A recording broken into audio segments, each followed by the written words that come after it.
मेरी जो नाक है, मेरी जो नोज है, वो दिखती है मेरे दादाजी के जैसी।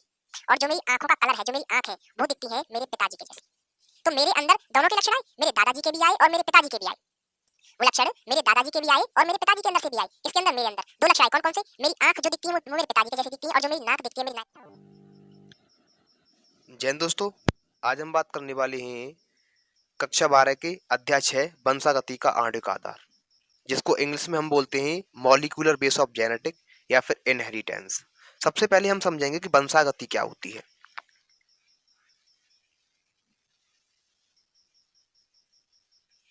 वंशागति वंशागति में दो दो शब्द हैं, एक है वंशा और दूसरा शब्द है गति।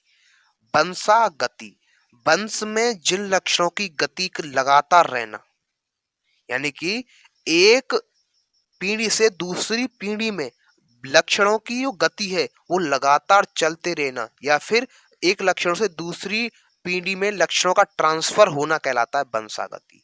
अब समझो, इसको ऐसे समझो, दादाजी, पिताजी, संतान।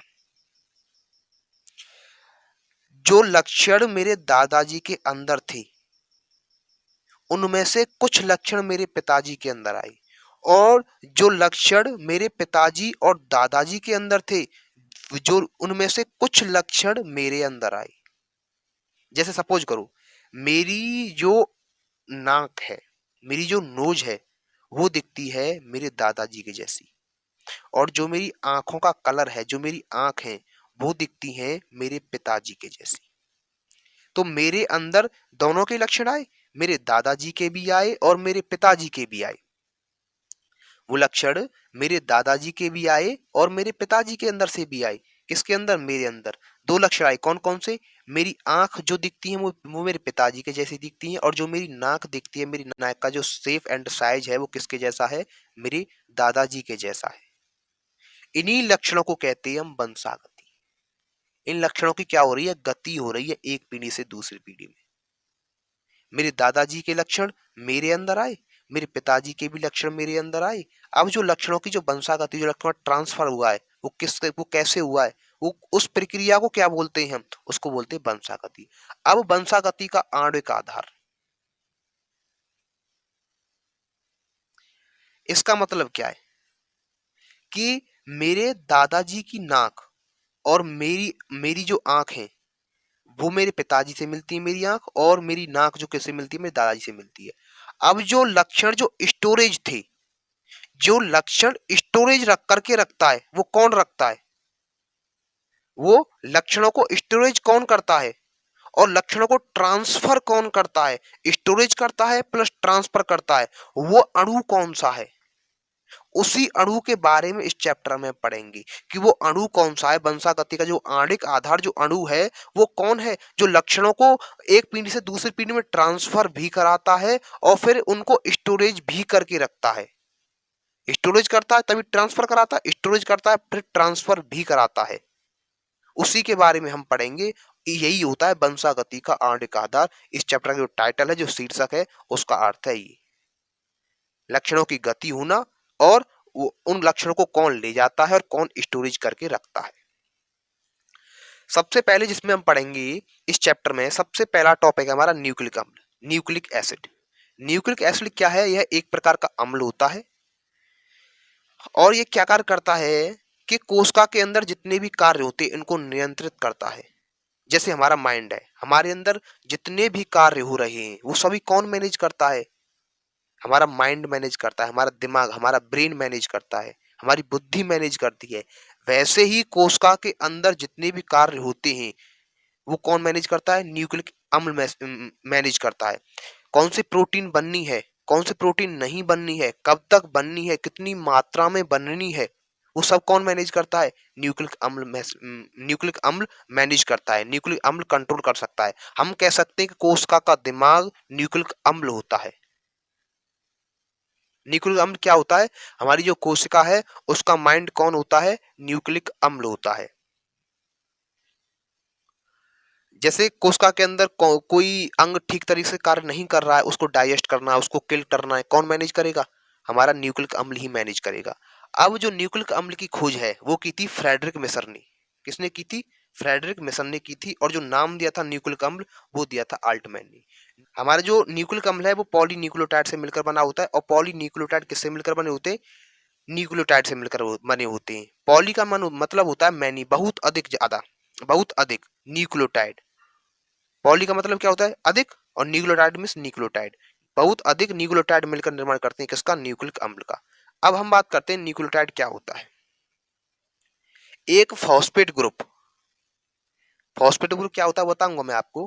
पेंटोस शर्करा, पेंटोस शर्करा क्या होती है ये भी बताऊंगा। एक नाइट्रोजन क्षार, ये भी बताऊंगा। एक फॉस्फेट ग्रुप, एक पेंटोस शर्करा, एक नाइट्रोजन क्षार मिलकर किसका निर्माण करते हैं? एक न्यूक्लियोटाइड का निर्माण करते हैं। अब इसको ऐसे समझो, एक हो गया फॉस्फेट ग्रुप, एक हो गई पेंटोस शर्करा, एक हो गया नाइट्रोजन क्षार, ये बन गया हमारा न्यूक्लियोटाइड।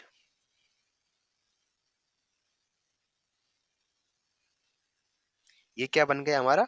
न्यूक्लियोटाइड।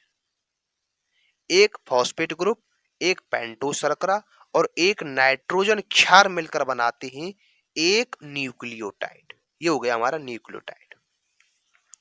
इसके बाद समझेंगे हम कि फॉस्फेट ग्रुप क्या होता है। हमारी जो बॉडी है, हमारे शरीर के अंदर फास्फोरस पाया जाता है। क्या पाया जाता है? फास्फोरस पाया जाता है। और किस रूप में पाया जाता है? ऑर्थोफॉस्फेट के रूप में पाया जाता है, H3PO4 के रूप में पाया जाता है। अब इसकी संरचना के बारे में बात करते हैं। किसकी संरचना के बारे में? फॉस्फेट ग्रुप की संरचना के बारे में।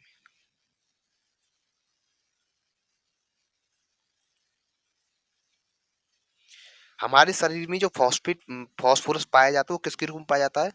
ऑर्थोफॉस्फेट के रूप में।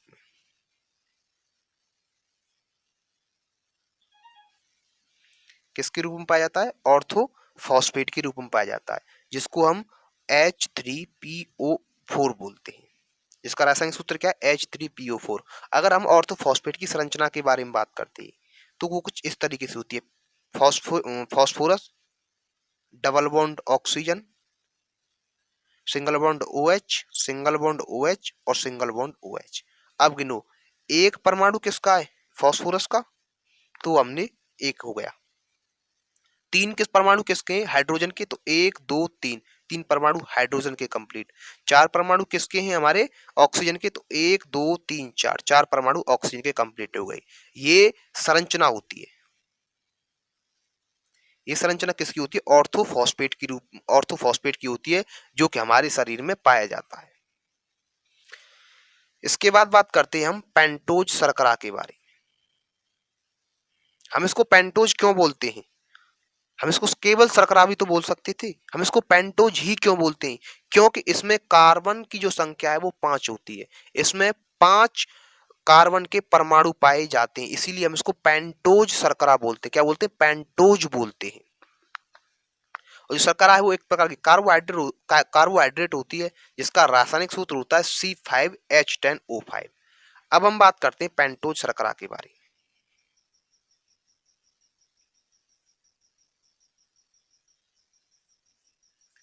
जो हमारी पेंटोज शर्करा होती है, इसमें 5 C5H10O5, इसमें 5 किसके अणु पाए जाते हैं? कार्बन के, सॉरी कार्बन के परमाणु, अणु नहीं परमाणु।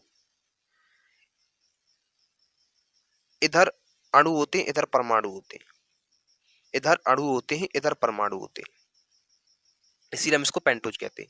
हमारी जो पेंटोज शर्करा होती है वो दो प्रकार की होती है। एक होती है राइबो पेंटोज शर्करा, दूसरी होती है डीऑक्सी राइबो पेंटोज शर्करा। अगर मैं इसके रासायनिक सूत्र की बात करूं तो वो होता है C5H10O5 होता है। वहीं बात करूं मैं डीऑक्सी राइबो पेंटोज शर्करा के रासायनिक सूत्र की, तो वो होता है C5H10O4 होता है। डी का मतलब होता है डिलीट, ऑक्सी का मतलब होता है ऑक्सीजन। यानी कि जो ये होगी पहली, ये होगी दूसरी। जो हमारा डीऑक्सी राइबो पेंटोज शर्करा होती है उसमें कार्बन संख्या 2 से एक ऑक्सीजन का परमाणु डिलीट होता है, एक ऑक्सीजन का परमाणु नहीं पाया जाता है। और जो हमारी राइबोपेंटो शर्करा है वो हमारी आरएनए में पाई जाती है, यानी कि राइबो न्यूक्लिक अम्ल में पाई जाती है।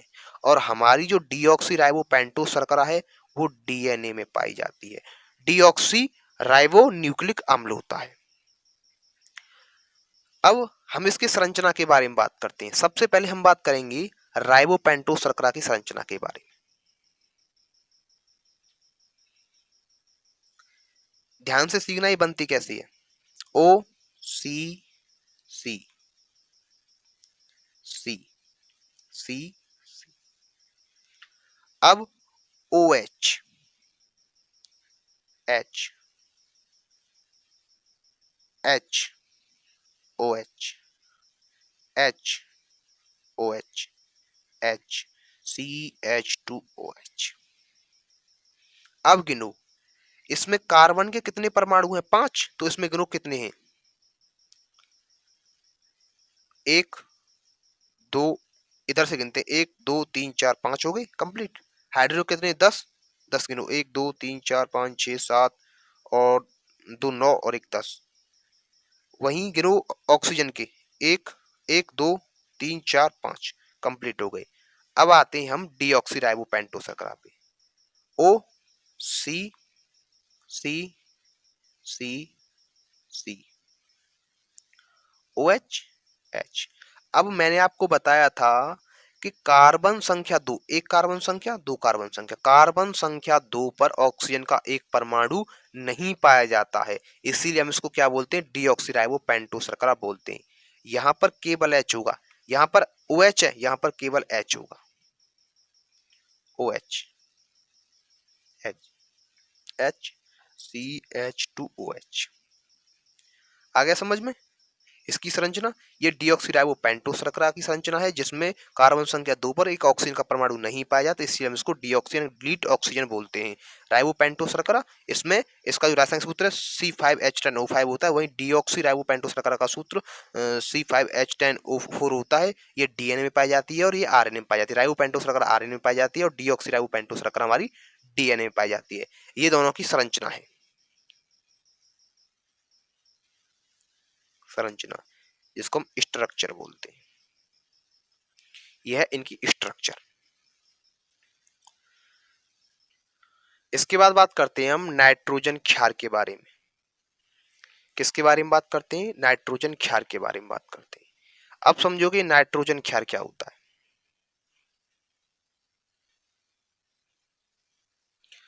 डीएनए में इस तरीके से संरचना पाई जाती है, डीएनए आरएनए दोनों में पाई जाती है। वो मैं बताऊंगा डीएनए आरएनए में डिफरेंट क्या होता है आगे भी। ये जो है यही है नाइट्रोजन क्षार, इन्हीं को बोलते हैं हम नाइट्रोजन क्षार। ये क्या है? हमारे नाइट्रोजन क्षार है, नाइट्रोजन बेस है। अब जो हमारे नाइट्रोजन क्षार कार्य क्या करते हैं? डीएनए की दोनों रज्जुओं को जोड़ने का कार्य कर रहे हैं। भाई ये अलग रज्जु है, ये अलग रज्जु है, अब ये जुड़ किसके कारण रही है? नाइट्रोजन क्षार के कारण जुड़ रही है। तो ये क्या कार्य करते हैं? डीएनए की दो रज्जुओं को जोड़ने का काम करते हैं। कौन? नाइट्रोजन क्षार।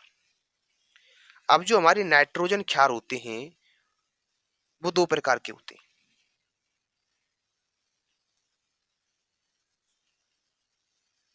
हमारे कितने प्रकार के होते हैं? दो प्रकार के होते हैं।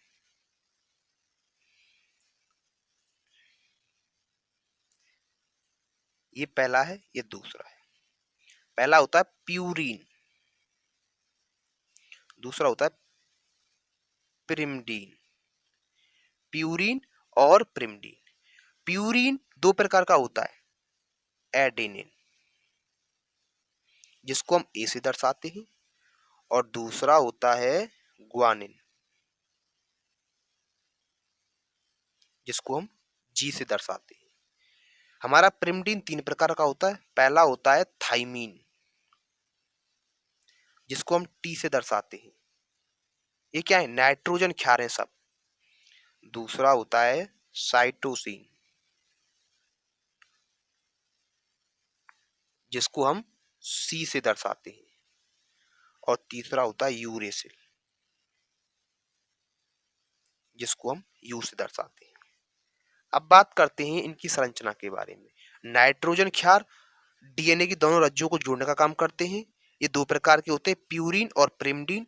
प्यूरिन हमारा दो प्रकार का होता है, एडेनिन जिसको हम ए से दर्शाते हैं, दूसरा होता है ग्वानिन जिसको हम जी से दर्शाते हैं। पिरिमिडिन हमारा तीन प्रकार का होता है, थाइमिन जिसको हम टी से दर्शाते हैं, दूसरा होता है साइटोसिन जिसको हम सी से दर्शाते हैं, और तीसरा होता है यूरेसिल जिसको हम यू से दर्शाते हैं। अब बात करते हैं इनकी स्ट्रक्चर यानी कि संरचना के बारे में। Purine, pyrimidine. प्यूरिन की संरचना कुछ इस तरीके से होती है, N, nitrogen C, C, C, सी, एन, एन, एन, सी। इसमें एक दो तीन चार, चार परमाणु हो गए किसके, नाइट्रोजन के। एक दो तीन चार पांच, पांच परमाणु किसके हो गए, कार्बन के हो गए। ये संरचना होती है हमारी किसकी, पिरिमिडिन की संरचना, स्ट्रक्चर। और पिरिमिडिन की बात करूं तो एन, सी, सी, सी, एन, ये संरचना होती है हमारी प्यूरिन की, जिसमें तीन कार्बन के परमाणु होते हैं और दो परमाणु होते हैं नाइट्रोजन के। ये है हमारी पिरिमिडिन की संरचना।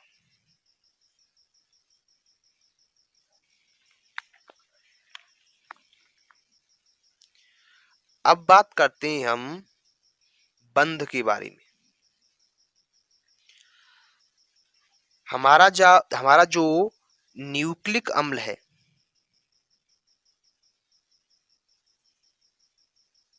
हमारा जो न्यूक्लिक अम्ल है उसमें तीन प्रकार के बंध पाए जाते हैं।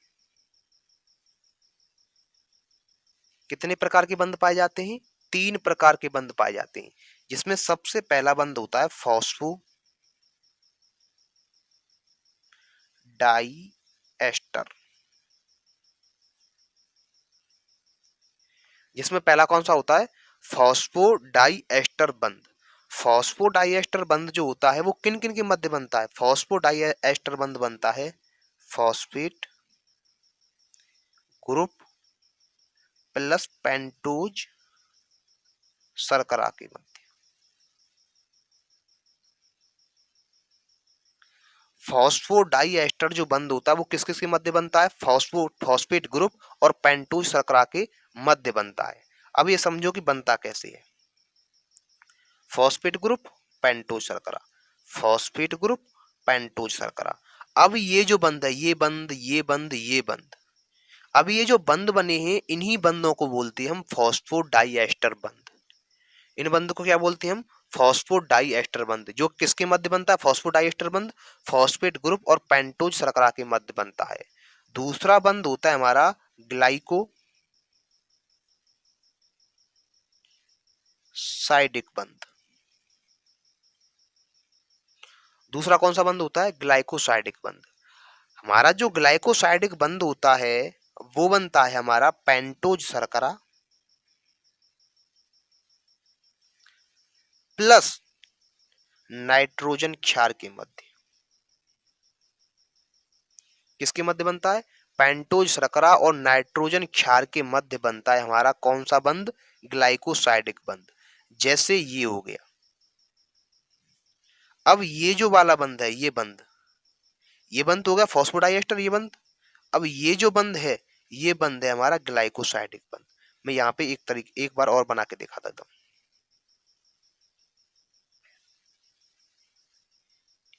ये जो बंध है, ये वाला बंध, ये जो बंध बने हुए हैं इन बंधों को बोलते हैं हम ग्लाइकोसाइडिक बंध, जो किसके मध्य बनते हैं, पेंटोज शर्करा और नाइट्रोजन क्षार के मध्य बनते हैं।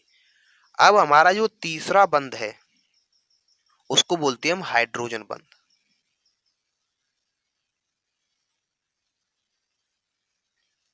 हाइड्रोजन बंध, हाइड्रोजन बंध जो बनता है वो किसके मध्य बनता है, वो दो नाइट्रोजन क्षारों के मध्य बनता है।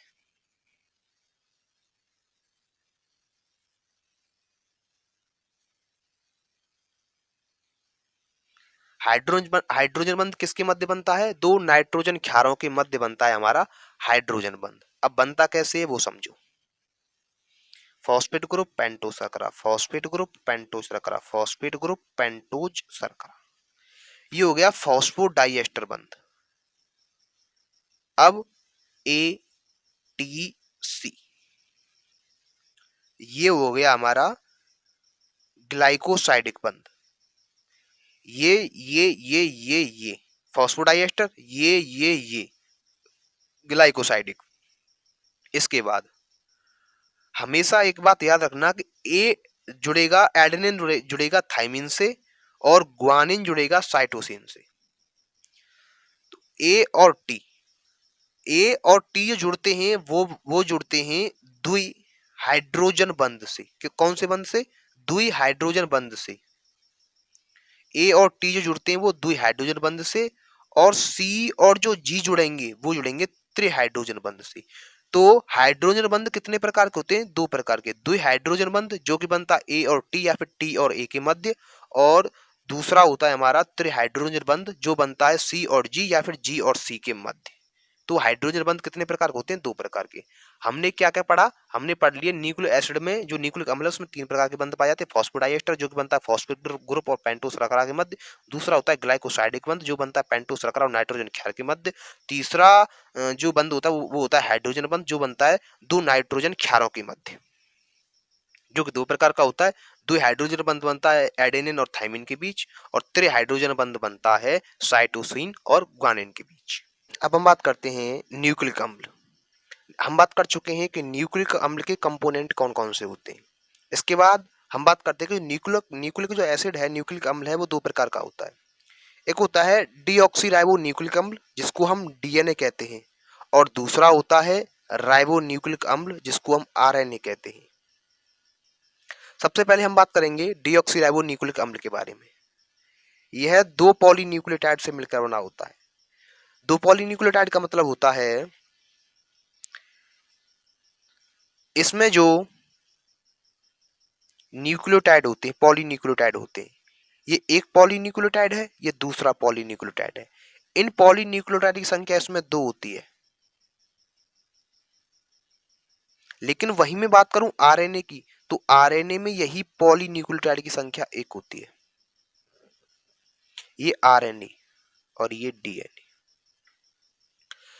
तो हमारे जो डीएनए है उसमें कितने पॉलीन्यूक्लियोटाइड होते हैं? 2 पॉलीन्यूक्लियोटाइड की संख्या कितनी होती है? 2 होती है। और ये अधिकतर जीवों में आनुवांशिक पदार्थ का काम करता है।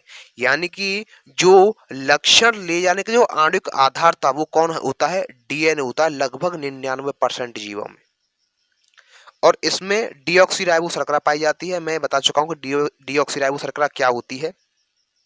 इसके बाद एटीसी, जो एडेनिन है वो हमेशा टी के साथ ही रहेगा, या तो AT या फिर TA।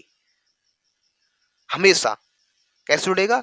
या तो AT से जुड़ेगा या फिर TA से जुड़ेगा, डबल बॉन्ड, 2 हाइड्रोजन बॉन्ड के द्वारा। और G त्रिहाइड्रोजन द्वारा C से जुड़ेगा, या फिर C जुड़ेगा त्रिहाइड्रोजन द्वारा G से। एडेनिन थाइमिन से जुड़ता है हमेशा, या फिर थाइमिन एडेनिन से जुड़ता है। और जो ग्वानिन है वो साइटोसिन से जुड़ता है, और जो साइटोसिन है वो ग्वानिन से जुड़ता है हमेशा। ये बात याद रखना। कहीं ऐसा मत करना कि जी और टी जोड़ दें, कभी नहीं जुड़ेंगे। जी और सी का ही जोड़ा बनता है, हमेशा याद रखना। अब बात करते हैं हम डीएनए के चित्र की। डीएनए की अगर संरचना हम रासायनिक तरीके से बनाते हैं, अगर हम वैसे बनाते हैं एक स्ट्रक्चर के रूप में नॉर्मली, तो डीएनए की संरचना कुछ इस तरीके से होती है। और द्विकुंडलित की बात करूं तो कुछ इस तरीके से बन जाता है वो।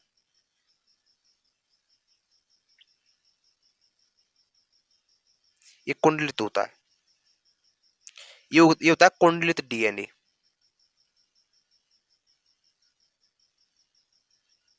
लेकिन जैसे ही हम इसको ऐसे खींच के पकड़ते हैं तो ये कुछ संरचना इस तरीके से बन जाती है। कैसे बन जाती है? इस तरीके से संरचना बन जाती है, सीढ़ियों जैसी, जिसको अपनी भाषा में हम नसैनी बोलते हैं। इस तरीके से अगर वही बात करूं मैं इसकी रासायनिक स्ट्रक्चर की, तो वो कुछ इस तरीके से होती है। फॉस्फेट ग्रुप पेंटोज शर्करा, फॉस्फेट ग्रुप पेंटोज शर्करा, फॉस्फेट ग्रुप पेंटोज शर्करा, फिर फॉस्फेट ग्रुप, फिर पेंटोज शर्करा। इसके बाद नाइट्रोजन क्षार A, नाइट्रोजन क्षार T, G and C, nitrogen क्षार हो गए। अब double bond T, double bond A, double bond triple bond C, triple bond G. फिर इसके बाद एस, पेंटोज शर्करा, पेंटोज शर्करा, पेंटोज शर्करा, सॉरी ये यहां बनेगा पेंटोज शर्करा हो गई। Phosphate group, phosphate group, phosphate group, phosphate group.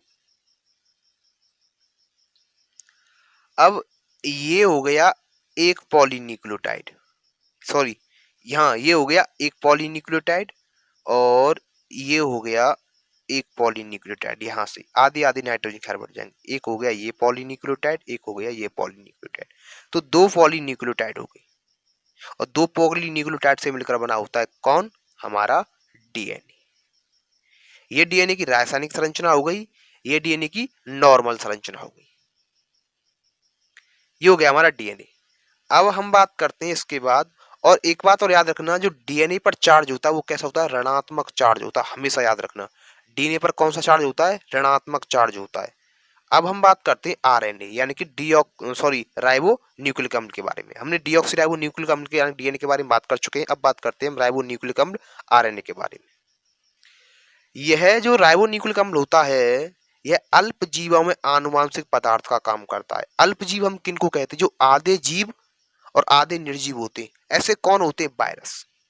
जितने भी हमारे वायरस होंगे, जैसे फिलहाल कोरोना वायरस है, जितने भी वायरस होंगे उनमें आरएनए आनुवांशिक पदार्थ होगा। आनुवांशिक पदार्थ का काम कौन करेगा, आरएनए आनुवांशिक पदार्थ का काम करेगा। किसमें, वायरस में। इसमें एक पॉलीन्यूक्लियोटाइड होता है। अगर मैं इसकी संरचना की बात करूं तो इसमें एक ही पॉलीन्यूक्लियोटाइड होता है। डीएनए में दो होते हैं, आरएनए में एक पॉलीन्यूक्लियोटाइड होता है। वहीं बात करूं इसमें ए, हमेशा इसमें क्या होता है कि ए जो है टी की जगह आरएनए में यू पाया जाता है। क्या पाया जाता है, यू। जुड़ते नहीं है वैसे, इस तरीके से होते हैं, यू पाया जाता है। A U G C, adenine, uracil, guanine और साइटोसिन। अगर मैं बात करूं इसकी कुंडलित की तो इस तरीके से हमें दिखाई देता है। यहाँ पे होते हैं इस तरीके से नाइट्रोजन क्षार। और अगर बात करते हैं हम इसकी रासायनिक संरचना के बारे में तो वो कुछ इस तरीके से होती है। फॉस्फेट ग्रुप, पेंटोज शर्करा, फॉस्फेट ग्रुप, पेंटोज शर्करा, फॉस्फेट ग्रुप, पेंटोज शर्करा, फॉस्फेट ग्रुप।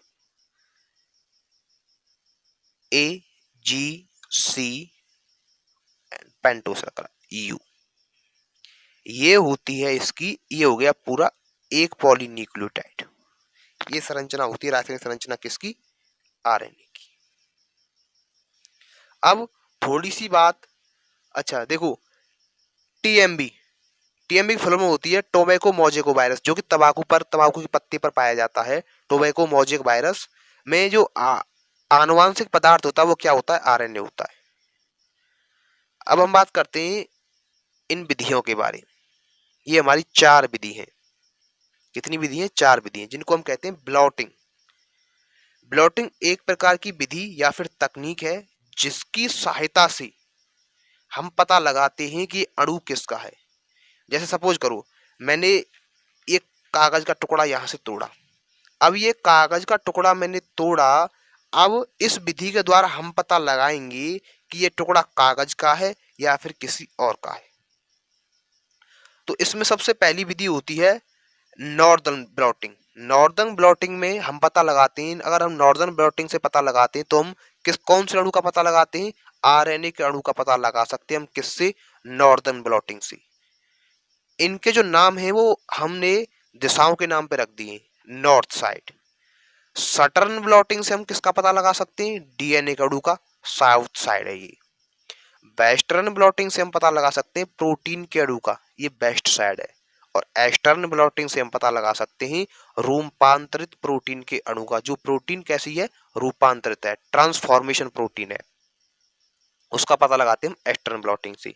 तो नॉर्दर्न ब्लॉटिंग से आरएनए के अणु का, सटर्न ब्लॉटिंग से डीएनए के अणु का, वेस्टर्न ब्लॉटिंग से प्रोटीन के अणु का, ईस्टर्न ब्लॉटिंग से रूपांतर प्रोटीन ट्रांसफॉर्मेशन प्रोटीन के अणु का हम पता लगाते हैं।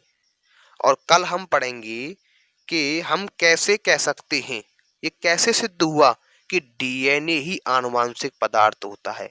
आनुवांशिक पदार्थ आरएनए भी हो सकता है, प्रोटीन भी हो सकता है और डीएनए भी हो सकता है, लेकिन डीएनए ही क्यों आनुवांशिक पदार्थ होता है, इसके बारे में हम कल बात करेंगे।